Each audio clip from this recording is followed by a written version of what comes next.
Bien-aimés dans le Seigneur, bonjour ou bonsoir. Aujourd'hui notre histoire est le témoignage du frère Seyed. Je m'appelle frère Seyed, né le 30 novembre 1994, dans une famille chiite musulmane de la ville d'Ora en Afghanistan, dans une famille très religieuse, avec 3 frères aînés. Mon père était mollah, prêtre, dans la mosquée. Le rêve de mon père était que je devienne un jour un mollah comme lui. Pendant mon enfance, j'étudiais à l'école islamique. Mais après le début d'un nouveau gouvernement et la destruction du régime 7 taliban, nous avons eu la liberté d'avoir la télévision. J'avais 10 ans à l'époque. Nous regardions des chaînes de différentes parties du monde. Un jour, alors que je passais les chaînes, j'ai regardé un spectacle qui avait des dessins animés incroyables, et je les regardais tous les jours. Les dessins animés étaient dans ma langue. Je les ai regardés jusqu'à l'âge de 14 ans, quand j'ai réalisé que cette chaîne était une chaîne chrétienne. Je suis devenu intéressé à faire des recherches à ce sujet et à découvrir les croyances des chrétiens. J'ai cherché sur Internet, et j'ai trouvé de bonnes ressources.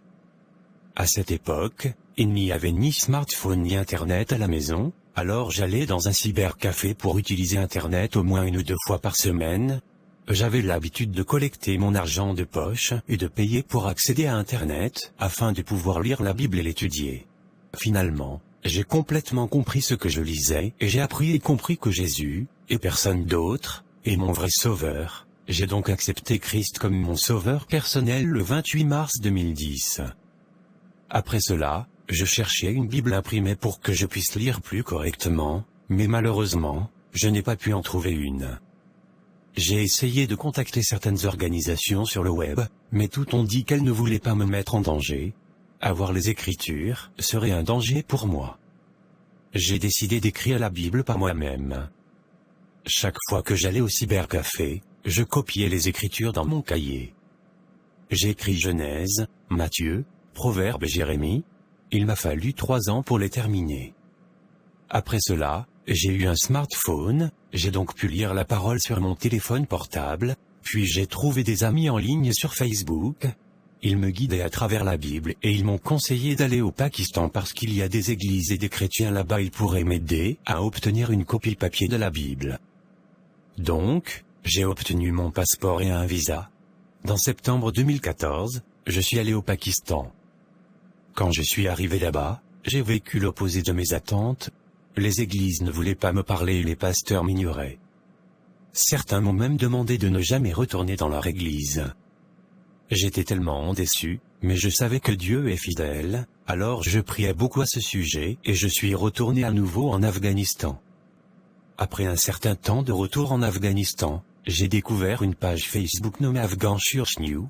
Ils m'ont envoyé un PDF à lire puis ils m'ont dit qu'il y avait des croyants afghans et que si je le voulais, je pourrais y aller pour étudier la Bible. J'étais tellement excité, l'idée de quitter ma famille, mes amis, ma maison et tout ce qui n'avait pas d'importance pour moi. Dans mon esprit, la chose la plus importante pour moi était d'apprendre davantage de la Bible. Je suis arrivé en Inde le 6 juin 2015 et j'ai rencontré un pasteur en tant que premier chrétien afghan de tous les temps. Il m'enseignait et il m'a donné une Bible. Il m'a beaucoup encouragé et c'était mon grand professeur. En juillet 2015, il m'a baptisé et j'avais l'habitude d'avoir des études bibliques quotidiennes. Le 8 décembre 2015, il a émigré au Canada et j'étais triste pendant un certain temps que mon professeur soit parti, mais après un certain temps, je me suis occupé d'autres parties du ministère dans l'église afghane.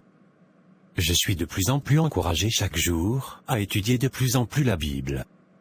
J'ai rejoint une école biblique en janvier 2017 et ma vision est de terminer mes études bibliques officielles ici et d'être un bon enseignant de la Bible pour le peuple afghan.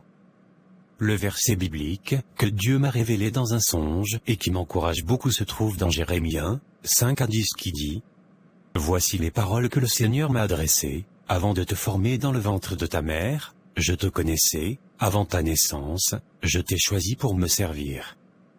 J'ai fait de toi mon porte-parole auprès des peuples. » J'ai répondu, hélas. Seigneur Dieu, je ne sais pas parler, je suis trop jeune. Mais le Seigneur m'a dit, ne dis pas, je suis trop jeune. Tu iras partout où je t'enverrai. Tu diras tout ce que je te commanderai. N'aie pas peur des gens. En effet, je suis avec toi pour te délivrer. Voilà ce que le Seigneur m'a déclaré. Ensuite, le Seigneur a avancé la main. Il a touché ma bouche et il a dit, je mets mes paroles dans ta bouche. Tu vois, aujourd'hui, je te confie une mission auprès des peuples et des royaumes. Tu vas arracher et abattre, détruire et démolir, construire et planter. Bien-aimés, cherchons la face de Dieu et non des hommes. Malgré les situations et les difficultés, si nous le cherchons en esprit et en vérité, nous verrons sa grâce et sa volonté. Ne nous focalisons pas sur des religions, ni sur des miracles, car ça ne peut pas nous ni sauver. Cherchons la face de Dieu. Soyez bénis. Merci de nous avoir suivis. Retrouvons-nous pour une autre histoire. Aimez et partagez s'il vous plaît.